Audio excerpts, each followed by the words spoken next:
Bonjour à tous et bienvenue à cet autre numéro de Business Africa. À suivre ce jour, le continent africain doit-il mettre un frein à l'exploitation de ses ressources énergétiques comme les hydrocarbures pour préserver l'environnement? Vous aurez le point de vue de la Chambre africaine de l'énergie dans cette édition.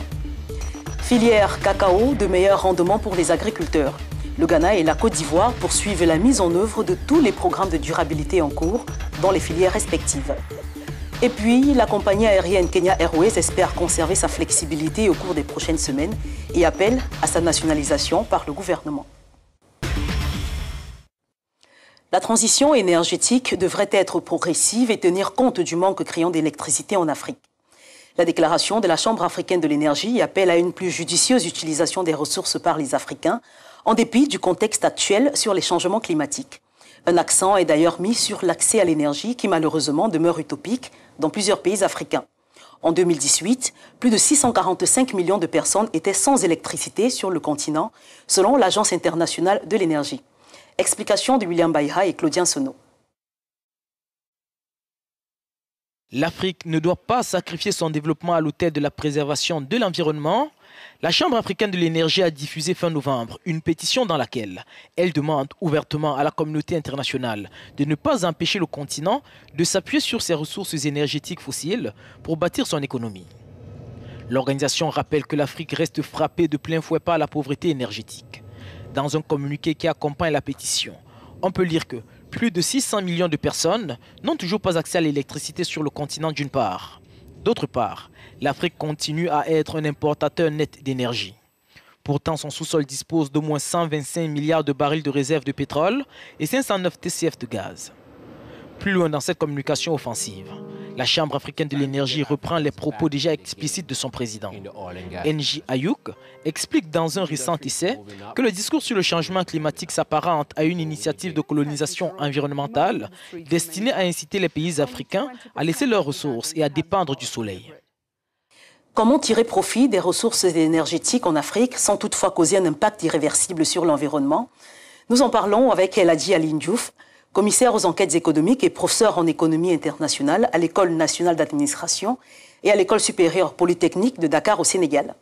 Bonjour Monsieur Diouf et bienvenue dans ce programme. Oui, c'est un plaisir, c'est toujours un plaisir de parler avec vous.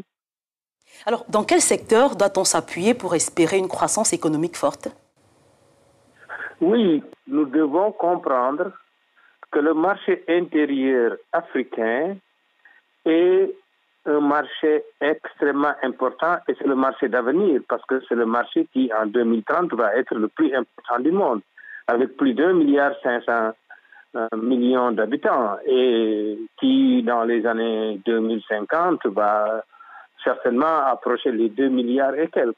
Le développement du marché intérieur passe d'abord par la transformation des richesses minières africaines. Vous savez, dans le domaine agricole, ça c'est un secteur absolument reconnu par tout le monde comme étant le premier des secteurs que les Africains doivent véritablement rendre beaucoup plus productivistes et rendre beaucoup plus dynamiques. Seuls les Africains importent la plupart des produits alimentaires qu'ils mangent d'autres pays. Regardez des pays comme le Botswana qui exportaient leurs diamants en Angleterre et qui aujourd'hui transforment tout le diamant au Botswana, créant des milliers d'emplois et des opportunités pour beaucoup de petites et moyennes entreprises au Botswana. Mais est-ce que le continent dispose-t-il de professionnels qualifiés pour porter la croissance dans ces différents secteurs? Vous savez, partout dans le monde, on voit les Africains travailler.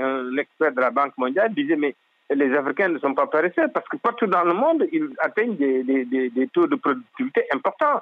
Donc le problème, c'est qu'il faut peut-être une meilleure administration dans leur propre pays. Je suis persuadé que nous avons, quand vous voyez ce qui se fait aujourd'hui dans l'Afrique australe, dans l'Afrique de l'Est, et même dans l'Afrique de l'Ouest, je ne dis pas que nous avons les rendements agricoles les meilleurs dans le monde.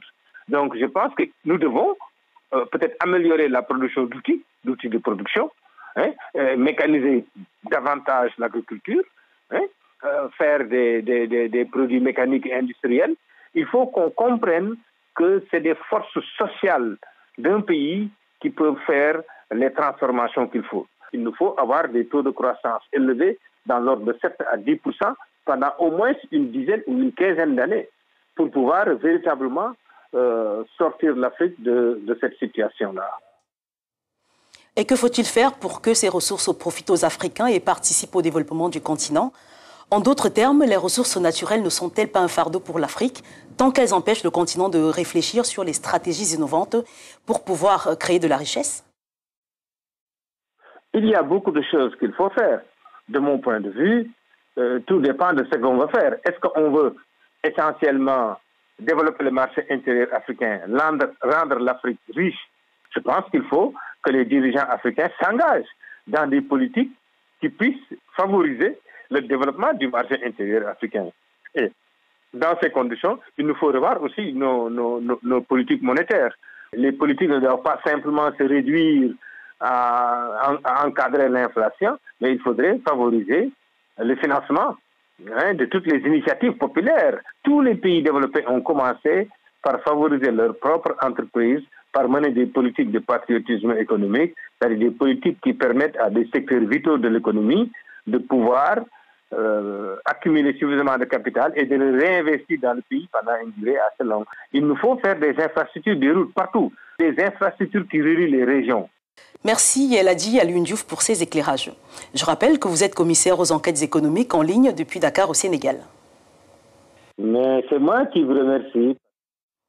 Nous marquons une courte pause et juste après, nous verrons comment le Ghana et la Côte d'Ivoire poursuivent la mise en œuvre des programmes de durabilité dans la filière cacao. A tout de suite.